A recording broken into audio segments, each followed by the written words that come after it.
Hello, welcome to another video on the Scouring Early Access. Today's video is going to be a mini series of the tournament games that we have for the 8-player free-for-all tournament that I organized called King of the Marshes. Which of course is going to be played on the Marshes map that I made, and it's going to be 3 total games. And simple way to explain the little score system that we're going to have is that mostly you want to try to survive and try not to get eliminated. And basically, if you surrender, that counts as an elimination. And simple way to understand the scores is if you're eliminated first, for example, you get 1 point. If you're eliminated second, you get 2 points. If you're eliminated third, you get 3 points, and so on and so forth, until there's only 1 player left. Anyways, and pretty much these are all the players that managed to sign up for the free-for-all tournament, but there was 1 person missing, so I had to substitute and join a tournament myself. Anyways, I'm here, Deeper the Gamer, Dincicode, ParTimer, Dr. Ick, Hollow, 5G Live, K, and Chinese player. But I basically translated this and means singularity. And this is K, or Corky. Basically, he's going to be substituting Mr. Bubba's because he had some issues with some time of getting into a tournament, so that's why Corky's going to be his substitute. Anyways, here's the beginning of the match. And of course, as I mentioned before, this is the first game out of the 3. And here I start as a white human player. I do a simple strat of making a fast barracks and getting a bow ability, so somewhat safe if I get attacked. Next to me, orange player Dincicode, playing as humans as well. Looks like he did a very similar build. I didn't start bow ability yet. In the bottom of here, purple player Dr. Ick, also playing humans. Looks like he did a somewhat similar build. Now it's, yes, fast smithy, maybe for some cannons. And over here, the yellow player, ParTimer, also playing humans. It has somewhat slower barracks, playing as a sawmill. And over here, next player, Quirky, or K, playing as side humans. Looks like he also did a barracks, a slow sawmill. Next player, black human player, 5G Live, playing as humans. He has also a barracks and a sawmill. And over here, next player, blue human. It's Chinese player, or singularity. Also has a barracks on a swordsman, sawmill. And the final player, hollow, being as the red humans. He's doing archer build order. That's what it looks like. And surprisingly, first game, looks like everyone picked the human race. Maybe they hate orcs, or not really sure how that even happened. Nonetheless, of course, this map is Marshes, which I created, which gives a good amount of space in your main base, and everyone is able to kill some wolves. But of course, some people are more bloodthirsty, so they decide to level up their units by attacking enemy players, just like Corky is doing here to the 5G Live player. But everyone else, of course, killing these wolves. But the most interesting part of this Marshes free-for-all is that if you want an expansion, you're gonna have to actually fight another player to actually secure it. Even next to your neighbor, you can easily go into this corner and attack your expansions, so it's very difficult to expand. And so you're going to be forced to actually fight your way through someone. But here you can see the black player is struggling. He kind of got rushed by Mr. Corky. His barracks wasn't close enough to actually use his workers to defend himself. And so it looks like 5G might be the first player out of a match. You can see most of his swordsmen are dying. And there's pretty much not much left here that can save him. But we can see here, yellow is the first person to backstab, which is going to be a very common situation in free-for-alls. You're going to be attacking someone in the back. In the meantime, while that player was busy killing another player. So I can see here, now Quirky's in trouble. He couldn't really use his barracks to defend himself. We're not fast enough. Now the yellow player is going to be exploiting this situation. Doesn't have much units left, and so, funny churn of events. Side player might even be the first player to be eliminated. Meantime, here's a few little skirmishes. Not much of actual fights. Over here, you can see I am fighting the red player, Hollow. He has an archer build, so he can easily snipe my units. So I was forced to get a cannon to try and save myself. You can see here, purple and orange, relatively not too aggressive compared to yellow, who's already killing Mr. Corky. And here you can see, as I mentioned before, if you surrender, that does count as an elimination, and so Mr. Corky was eliminated first, so he gets 1 point during this first match.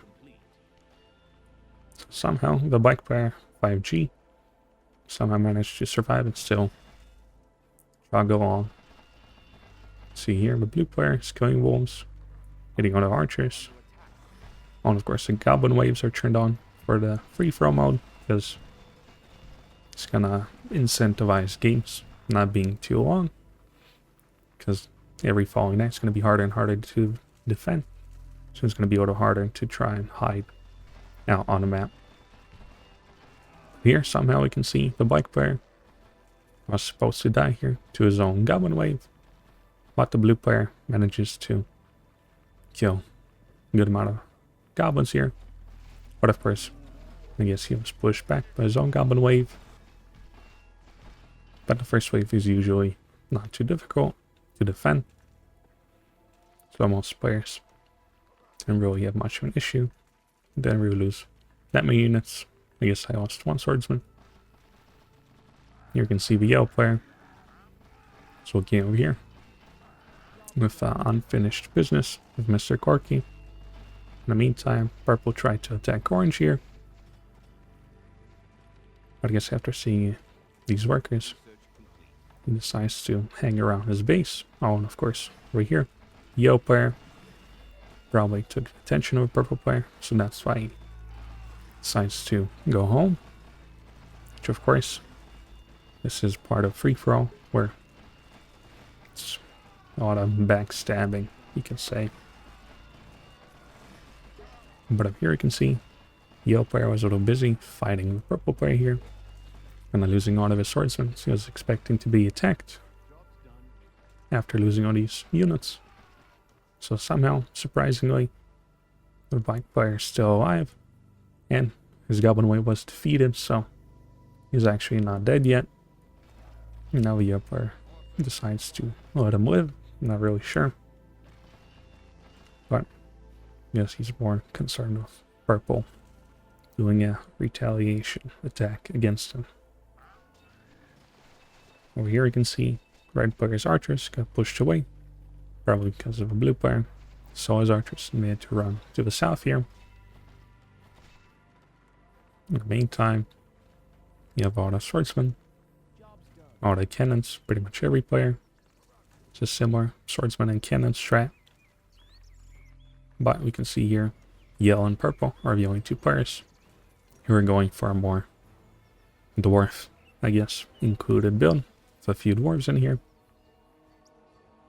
Now here, after getting shields and artillery, I decide to attack the red player first. Because the orange player, I guess, didn't really attack me. So I didn't really expect to be attacked. But of course, a little unfortunate for Hollow. He does get attacked by blue and me at the same time. Which can feel very unfair, but it is what it is. So here, it does look like Howell is going to be the next person to be eliminated,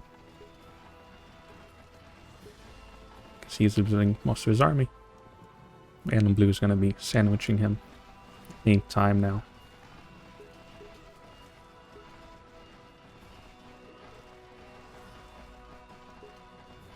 So here you can see, instead of wasting his army to kill red, blue decides to kill his corner, which of course is also a great part of this map.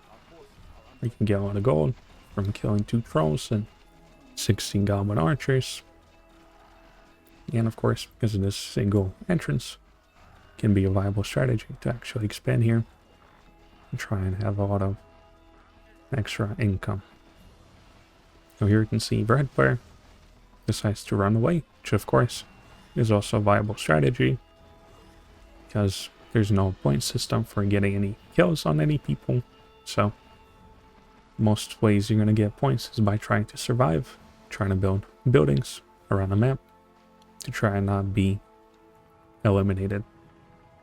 So here, red makes it down the hall, tries to survive in the middle. Just, of course, best thing you can do at the moment. But of course, due to the fact of the map,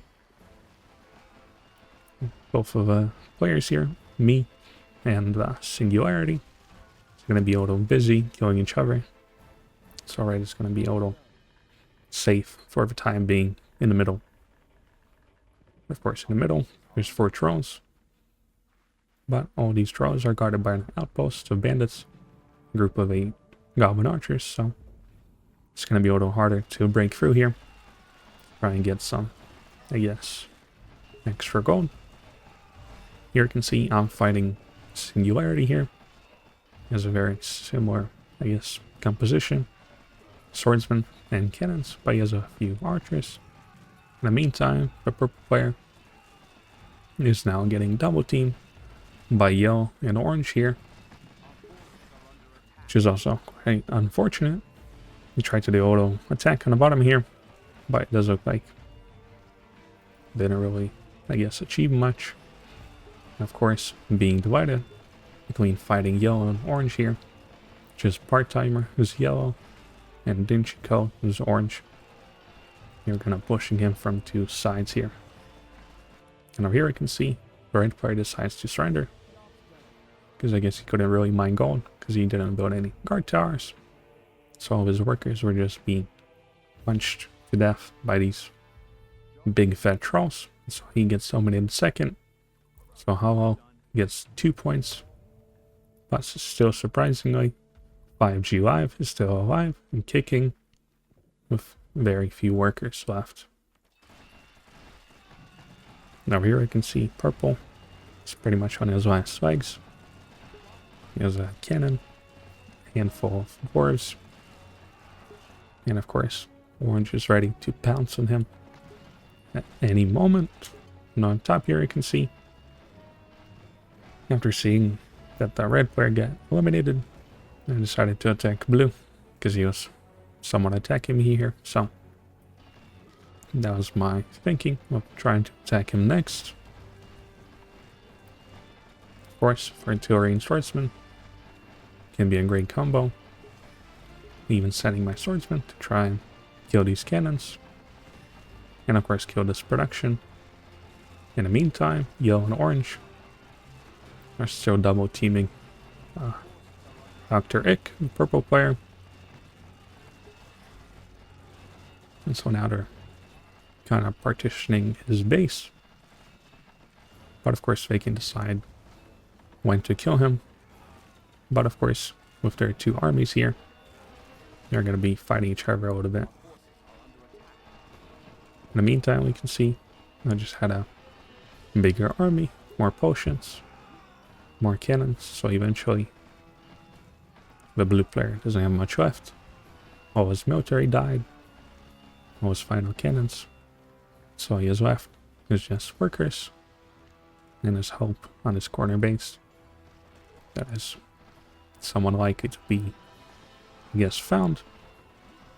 And so I do decide to just send the rest of my units to try and finish off the Chinese player. But here, surprisingly, we can see yellow is extremely slow with his attacks against the purple player. Could have destroyed his own base by now, but yes, orange and yellow are being a little cautious. Maybe don't want to extend too much, because if you waste too much of your army, then the next player next to you is going to be free to attack you. Over here, of course, I wasn't really too worried because I had all the reinforcements, all the cannons, so even if orange attacked me, I could somewhat effectively defend myself while I was busy with the players on top. Here you can see getting his stables, have free barracks, start a tier 3, but over here you can see yellow was way ahead with his economy. His tier 3 is about finished up. And they're still killing purple here. I guess fighting each other here. Dincicode and ParTimer. And here, Singularity, the Chinese player, decides to surrender. So he got eliminated third, so he gets 3 points.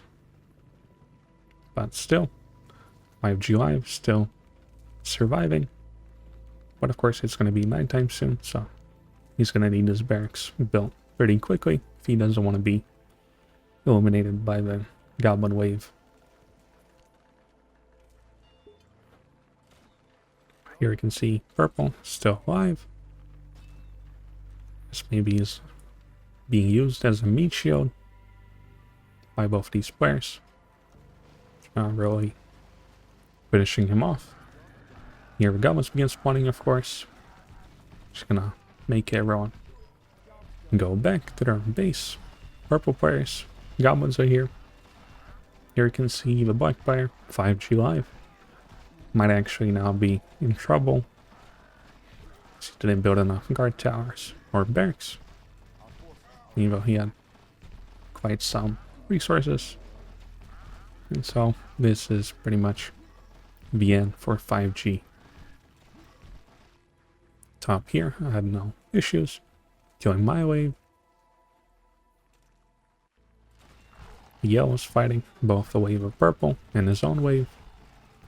Getting all the levels. And just producing all the units. Even more barracks, even more bases. And over here we can see the black player does get eliminated. The fourth player to be eliminated, so he gets 4 points.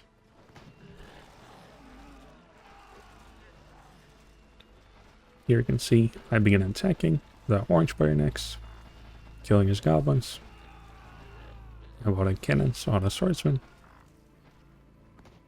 That looks like orange has a lot of cannons and a good handful of dwarves. But I guess in retrospect I was a little careless with my assault.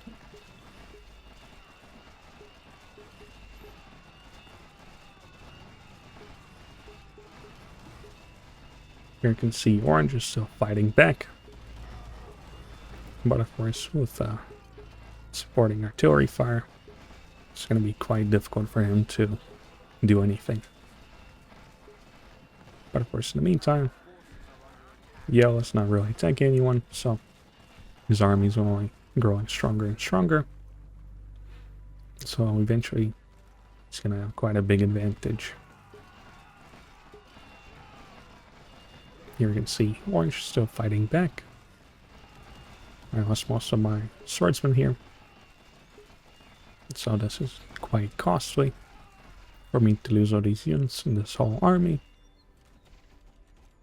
But eventually I'm going to be sending more cavalry reinforcements to try and finish off the orange player. But here, purple is still left alive. So a little strange. The ParTimer's not really finishing him off. Not even Dr. Ick is using his final dwarf to still fight against the orange player. He was a big part of his downfall here.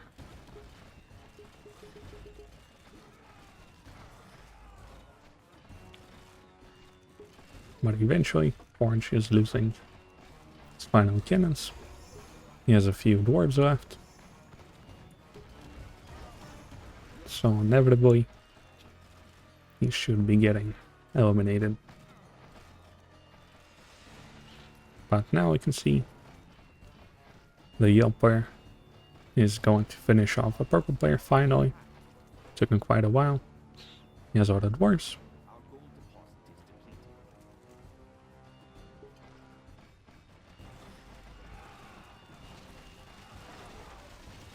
But of course, he has a bigger army compared to me. So right after he's finished with the purple player, he's going to be moving on to the next player. And Dr. Ick looks like he got eliminated next. And so he got 5 points.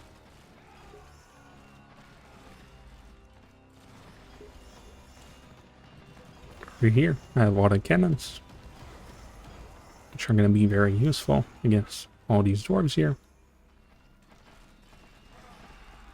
But here we can see Yelper actually arrives in a very, I guess, opportunistic time for him.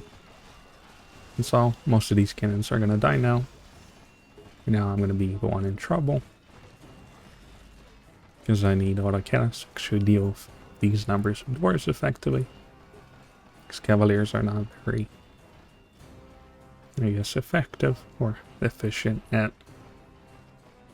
killing these bulky dwarves.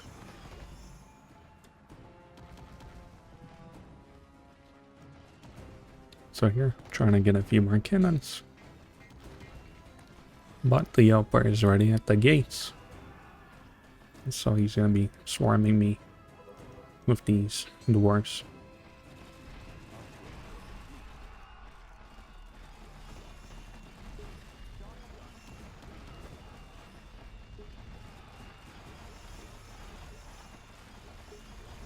Here we can even see the Yelper can climb on buildings and shoot down from the top of him here.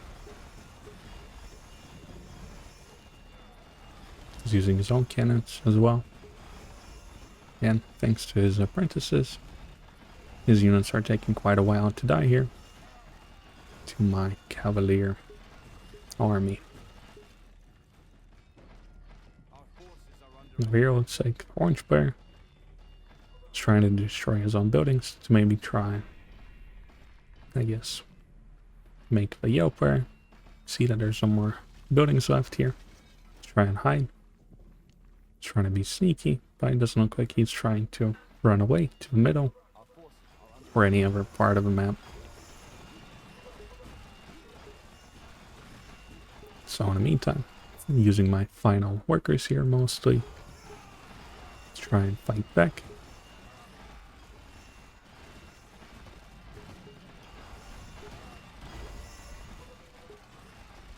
And so even though I am somewhat dealing with this yellow army, the up player is not really getting slowed down here. His reinforcements are just constantly moving on. And here, these dwarves are surviving too long. They're high level now. And thanks to me starving now, it's pretty much nothing I can do to stop these dwarves at this point.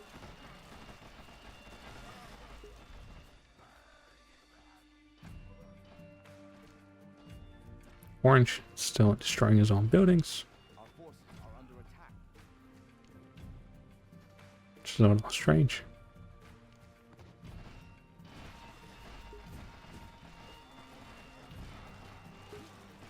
Now, of course, when the yellow player is on top of my buildings here,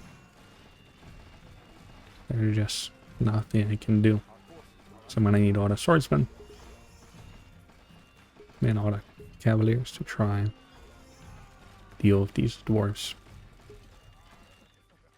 But of course, you can see I don't have much left. Few workers. Trying to make a base on top here. And of course, I'm going to be trying to run away into different parts of the map to try and survive as long as possible. in the hopes that the yellow player is going to eliminate the orange player, because he's somewhat in the, I guess, path or direction of my base, but he has way less stuff, so I can maybe spread out, try and get an extra point. And so I'm gonna speed up, so not much happens here. Just losing my buildings, spread out my workers, making guard towers, and all the spots on the map.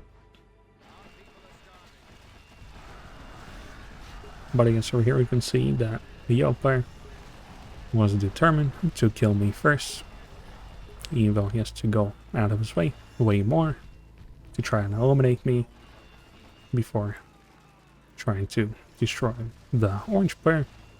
So I get eliminated next, so I get 6 points.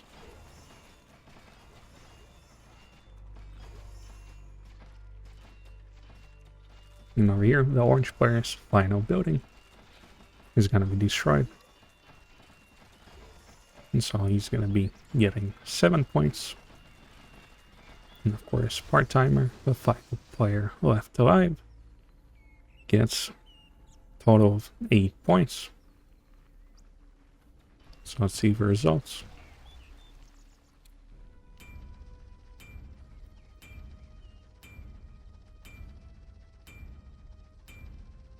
You can see here, the yellow player managed to get all the gold because he dealt with his neighbors a little more effectively, I guess easily, so his economy wasn't really touched, so that's why he was able to get a big army advantage.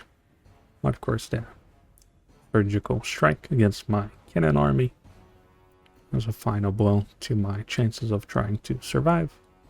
And so that was quite an effective strategy to try and pick your battles and not really throw away your army by trying to eliminate a specific player, like I tried to do here by trying to kill Dincicode, but of course that was part of my downfall. Anyways, over here I'm going to be showing all the points that all the players have each following game, and so that's pretty much it. If you liked the video, you can leave a like, leave a comment. If you want to see more videos on Scouring Early Access, then you can subscribe. Thanks for watching, and goodbye.